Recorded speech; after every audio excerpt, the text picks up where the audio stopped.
Quantas vezes você já permitiu que o medo te paralisasse? Quantas coisas você deixou de fazer, ou deixou de iniciar ou concluir, porque você estava com um medo tremendo? A verdade é que o medo é uma das emoções que faz com que a gente se distancie muito rapidamente do nosso objetivo. Mas claro, se a gente focar no resultado que a gente deseja obter, e se a gente se concentrar naquilo que a gente deseja realizar, você tem maiores chances de fazer com que o medo não te paralise jamais. Eu mesma já me senti paralisada com medo, e principalmente quando eu conheci a profissão de assistente virtual. Eu achava que não era para mim, e eu vou contar para você hoje como eu superei o medo de começar na assistência virtual. Oi, musa, eu sou a Ana, professora, mãe apaixonada pela assistência virtual, e eu acredito que mulheres e mães precisam aprender a trabalhar como assistentes virtuais para que consigam maior liberdade de tempo, financeira e geográfica. E vamos ao tema de hoje. Como foi que eu superei o medo de começar na assistência virtual? Eu já introduzi falando de como os medos paralisam a gente e já me paralisou em várias situações. Uma delas foi quando eu descobri a assistência virtual. Eu tinha 3 medos principais que fez com que eu atrasasse o meu início na assistência virtual, não tivesse uma certa confiança de que eu realmente era capaz de exercer esse trabalho, de executar com tremenda qualidade. E ainda bem que esse medo, só dando spoiler, não me paralisou por completo. E a superação desse medo fez com que eu construísse um negócio lucrativo no Brasil, que ficou funcionando a pleno vapor durante 3 anos como assistente virtual. Bom, um dos medos que eu tive logo no início, quando eu descobri a assistência virtual, foi o medo de não dar certo. Esse medo tinha uma raiz no fato de que eu já havia tido um negócio anteriormente ao meu negócio de assistência virtual. Eu tive um spa de beleza e bem-estar que se chamava Magia Zeviche na minha cidade de origem. Então, quando eu abri esse spa, eu era tão apaixonada, eu amava tudo que eu estava fazendo, o meu propósito, a forma como eu construí o negócio, mas havia algo que faltava em mim e era essencial: a falta de experiência para lidar com um negócio físico como um spa. O spa ficou aberto durante 1 ano, mas eu não estava preparada para gerenciar aquele negócio naquele molde, até mesmo porque eu estava trabalhando o dia inteiro como professora, dando aula na universidade, em cursinhos, e acontecia que quando eu chegava na minha empresa, tinham lá pessoas que me ajudavam a fazer a gerência desse negócio, mas ao mesmo tempo, essas pessoas não tinham o mesmo tino e a mesma sensibilidade que eu. Sou muito grata a tudo que fizeram pela Magia Zeviche, mas o não sucesso eu devo unicamente a mim, a minha falta de experiência, a minha falta de expertise, a minha falta de tato para lidar com um negócio físico. E claro que essa experiência me trouxe muitos traumas, e eu não imaginava que eu iria voltar a empreender em algum outro momento na minha vida. Eu fiquei com essa lacuna do empreendedorismo fechada, eu fechei as portas e janelas porque eu disse, eu não vou mais dar corda para empreender, porque talvez isso não seja para mim. Eu já vinha de uma trajetória constante de tentativas de empreender, mas a Magia Zeviche foi o meu negócio onde eu fiz realmente investimentos altos. Eu tinha um sócio, eu inclusive acredito que deixei ruir o meu relacionamento com o meu sócio, que era também o meu melhor amigo. Mas isso aí a gente pode falar em outro momento, só para dizer que quando eu ouvi falar na assistência virtual, na oportunidade de novamente empreender, porque na assistência virtual você tem 2 vertentes. Você pode começar para ganhar uma renda extra, a trabalhar como assistente virtual para ganhar uma renda extra, oferecendo aqueles serviços básicos que são mais procurados dentro do universo da assistência virtual. Ou você pode também pensar a longo prazo, que você está construindo algo que vai se tornar posteriormente um negócio e que talvez você vai poder viver daquilo. Claro que a minha mentalidade empreendedora sempre me trouxe para essa direção de empreender como assistente virtual, e quando eu descobri a profissão e a possibilidade de crescer nessa carreira, porque não é só uma profissão, a assistência virtual te dá oportunidades de crescimento profissional, e tudo isso você faz com a sua autonomia e de acordo com aquilo que você deseja fazer. Então, eu fiquei entusiasmadíssima quando eu encontrei a assistência virtual, mas esse medo que eu tinha, desse trauma anterior de empreender, de ter investido valores altíssimos e depois ver o meu negócio fechar, ter que desarmar tudo, é muito... Não dá para descrever. Conta aqui para mim nos comentários se você já teve algum negócio e se você já teve que desfazer desse negócio por uma questão de não ter conseguido gerenciar ou sobreviver aos desafios que o tempo traz, né? E então... eu fiquei com aquela sensação de que, poxa, será que a assistência virtual vai ser realmente essa oportunidade de novamente voltar a empreender? Fiquei muito animada, mas ao mesmo tempo esse medo quase me freou. Me freou, e eu digo para você, por em torno de 1 ano. Eu descobri a assistência virtual em 2019 e eu levei 1 ano e alguns meses para decidir entrar e mergulhar nesse universo e dizer, não, eu vou colocar em prática e vamos ver no que é que dá. Então, mais ou menos 1 ano eu levei para fazer isso acontecer. Um outro medo que eu tive logo depois, quando eu já estava dentro da assistência virtual, estudando, aprendendo muito sobre assistência virtual, eu tive medo de colocar em prática tudo aquilo que eu já estava aprendendo. Isso mesmo. Eu tinha dificuldade de externar para as pessoas sobre o que eu estava estudando, sobre o que eu estava fazendo.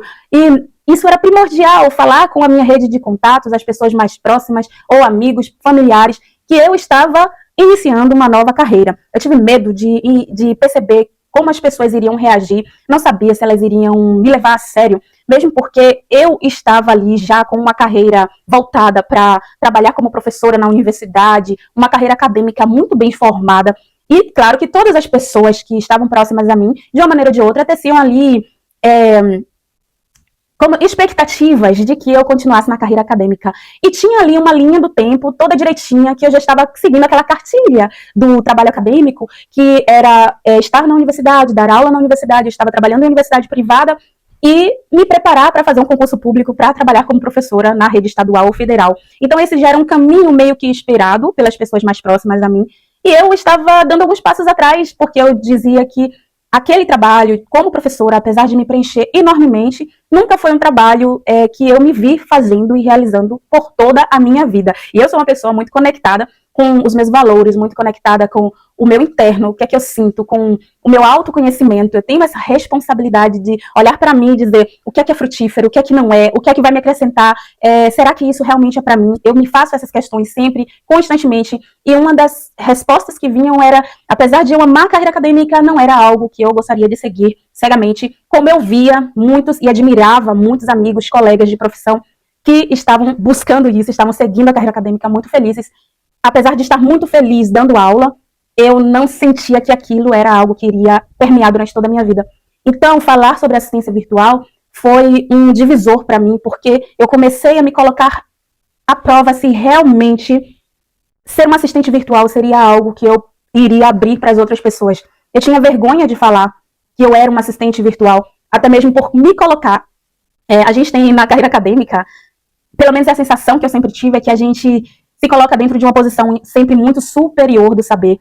Até mesmo como quando a gente já tem na denominação das universidades, a gente chama também de ensino superior, parece que é algo superior a tudo e a todos. E eu não sou uma pessoa que pensa na organização da sociedade, na vida em comunidade, como algo que é dividido em castas, ou que é uma pirâmide que acima tem pessoas que são mais importantes do que outras. E eu sempre avaliei a minha vida de uma maneira bem horizontal, viver com as pessoas, conviver com elas, indiferente de quais profissões escolheram, quais caminhos decidiram para as suas vidas. E eu estava ali naquele limbo, pensando sobre como os outros iam pensar sobre mim ou falar sobre mim, e ao mesmo tempo com um desejo ardente de iniciar em uma carreira nova que eu tinha acabado de descobrir, que me dava flexibilidade de tempo, possibilidade de crescimento profissional e salarial, porque na assistência virtual você tem a oportunidade de fazer o seu próprio dinheiro, e isso é muito poderoso. Eu já tenho aqui um vídeo no canal onde eu falo como todas as mulheres e mães precisam ter o seu próprio dinheiro, e não há nada mais poderoso nesse mundo em que a gente vive, onde o capitalismo é parte da nossa realidade, que a gente tenha o nosso próprio dinheiro. E uma coisa que eu sempre admirei na minha mãe, por exemplo, era o fato de ela poder fazer o próprio dinheiro, saber que não tinha limites na quantidade de dinheiro que ela fazia. E apesar de ela não ter escolhido ser uma empreendedora, foi algo qual ela foi lançada a fazer, ela foi obrigada a fazer para conseguir se sustentar e sustentar a sua família. Eu sempre vi o brilho nos olhos da minha mãe, da liberdade que ela tinha em poder sair e entrar em casa e poder gerenciar a sua vida, o seu tempo, de acordo com as suas necessidades como uma trabalhadora autônoma. Então esse medo de falar para os outros era uma coisa que me trazia um certo pânico e quase me fez desistir da assistência virtual. Porque fazer um trabalho na assistência virtual de uma maneira escondida, sem falar, sem me expor, sem dizer quem eu sou, não estava na pauta do dia. Eu precisava, sim, conseguir explanar para todo mundo, contar para todo mundo, como hoje eu estou contando aqui para você, que eu vivi essa experiência e hoje estou trazendo a minha experiência, a minha expertise e o conhecimento que eu obtive trabalhando na assistência virtual no Brasil, aqui para a minha realidade na Alemanha. Agora eu quero falar sobre o terceiro medo que eu tive antes de começar na assistência virtual, era o medo de investir sem ter um retorno certo. E para resolver esse medo de investir sem ter um retorno, foi fundamental colocar a assistência virtual em um lugar de um negócio. Pensar esse negócio a longo prazo e entender quais eram as dificuldades, quais eram as delícias de trabalhar como assistente virtual. Porque por mais que muitas pessoas na internet falem, é muito maravilhoso, eu gosto muito, é muito incrível, não há nada igual a você colocar em prática por você mesma e perceber se realmente aquilo é para você. Então, eu busquei, da maneira mais metódica possível, colocar o meu negócio de assistência virtual em prática. E eu fiz uma versão teste que durou 3 anos no Brasil.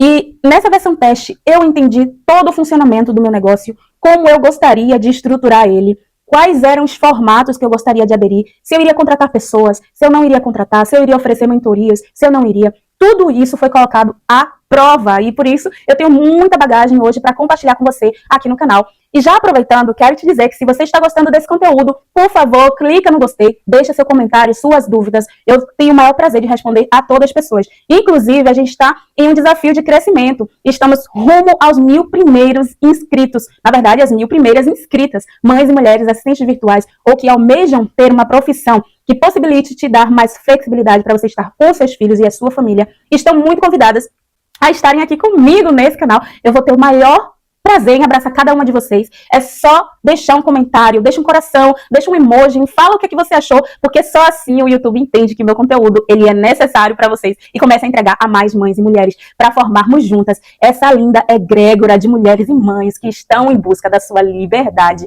utilizando o virtual como ferramenta principal, caminho principal para seguir essa jornada. Voltando para a questão do medo, né? Eu resolvi esse medo de investir sem retorno praticando, né? Em resumo foi isso, e é o que eu recomendo para todas vocês. Por isso é fundamental que você, ao entender como funciona a assistência virtual, que você já consiga desenhar os seus serviços, o que é que você quer oferecer, como você quer oferecer, e já vá em busca dos seus primeiros clientes. Porque panela vazia não alimenta ninguém. Eu sou muito a favor de qualquer tipo de formação, de curso, de profissão, que você primeiro coloque em prática e depois você venha fazendo o aperfeiçoamento desse aprendizado. Por isso que eu venho aqui na internet, aqui no nosso canal, eu falo tudo sobre assistência virtual, sobre o meu ponto de vista, sobre o que eu aprendi.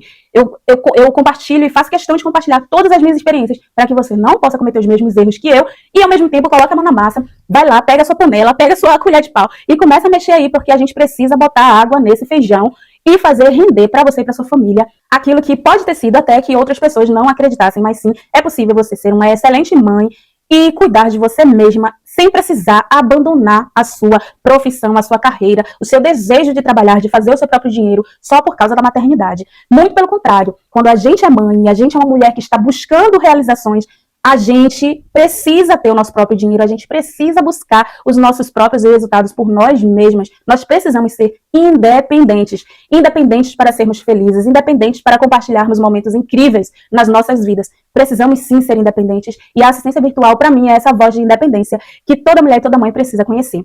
Mas e aí, como foi que eu superei a todos esses medos que eu já coloquei para você? Já dei um spoiler de como eu superei o medo de investir sem retorno e como foi o passo a passo dessa superação desses medos? Eu sou muito a favor de algo que se chama escrita emotiva. Eu tenho um caderno, ele se chama Caderno das Emoções. Nesse caderno, ele é o meu diário. Eu escrevo nele todas as vezes que eu tenho alguma emoção que está, assim, superando as minhas expectativas, está me deixando muito incomodada. Eu vou lá e escrevo nesse caderno. Então, para todos esses medos, o medo de não dar certo, o medo de falar para os outros, o medo de investir e de perder dinheiro, eu escrevi no meu caderno, eu falei comigo mesma, eu dialoguei com a possibilidade de eu mesma me curar, eu curar as minhas expectativas, curar essas vozes que vinham para mim falando, não, será que é isso? Será que é ciência virtual? Será que vai acontecer? Será que não é realidade? Será que as pessoas não estão mentindo na internet? Então, todas essas dúvidas eu curei sozinha comigo mesma, conversando comigo mesma e escrevendo no meu diário das emoções. Eu sugiro que você faça o mesmo. Para mim, claro que depois eu aderi a alguns outros métodos que me fortaleceram, mas esse método da escrita criativa, dessa escrita emocional, faz com que você despeje no caderno tudo que você está sentindo, esse medo que você está sentindo de iniciar, de conhecer, de entrar em uma coisa nova, e ao mesmo tempo te faz refletir sobre outras possibilidades que você pode encontrar de soluções com você mesma, primeiramente. E eu sei que muitas vezes a gente não tem aquele dinheiro para investir em terapia, mas esse foi o segundo caminho que eu utilizei para me ajudar a lidar com os meus próprios medos no início da carreira de assistência virtual. Eu falei com os amigos mais próximos e só falei com amigos bem próximos mesmo. Inclusive, a minha primeira cliente foi a minha melhor amiga.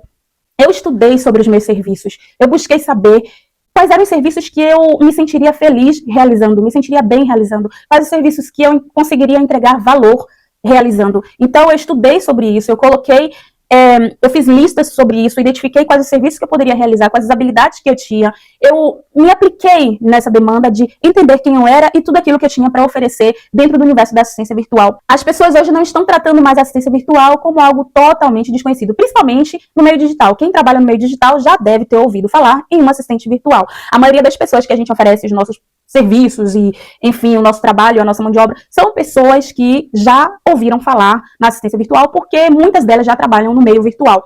Mas a gente tem também uma gama enorme de pessoas que não sabem nada sobre assistência virtual. Você pode ser até uma delas, que chegou aqui no meu canal, chegou aqui no vídeo, e tá assim, curiosa, o que é que eu faço, como é isso, como funciona. Mais uma vez eu reforço, aqui no canal tem vídeos falando sobre isso, inclusive no treinamento Mais Mulheres Assistentes Virtuais, o primeiro módulo é completo dedicado a você entender o que é e o que não é assistência virtual. Então, muitas pessoas ainda não sabem o que é importante você entrevistar as pessoas, você buscar informações das pessoas para entender aonde é que elas estão dentro desse ambiente da assistência virtual. Porque caso elas não saibam nada sobre assistência virtual, você pode sim conversar com elas e fazê-las entender qual seria o seu potencial trabalho. E aí era o meu processo.